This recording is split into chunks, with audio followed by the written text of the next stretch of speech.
Donc ces élections ont été provoquées par le président Zelensky qui a obtenu la dissolution de la Rada, c'est-à-dire le Parlement ukrainien, malgré la résistance farouche qui a été opposée par Andrei Parubi, donc qui est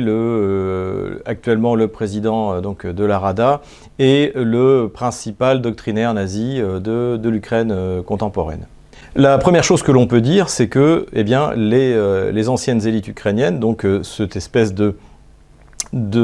grands partis oligarcho-nazis qui étaient représentés au Parlement ukrainien par le bloc Poroshenko et par le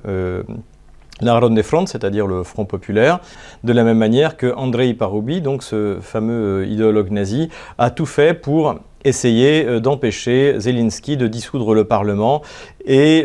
pour essayer de repousser les élections le plus tard possible, c'est-à-dire en octobre 2019. Le parti de Petro Poroshenko, Solidarité européenne, aura en plus à faire face à une concurrence sur son aile nazie, puisque ce que Alexandre Latsa et moi-même avions appelé les Jean-Claude Van Damme de la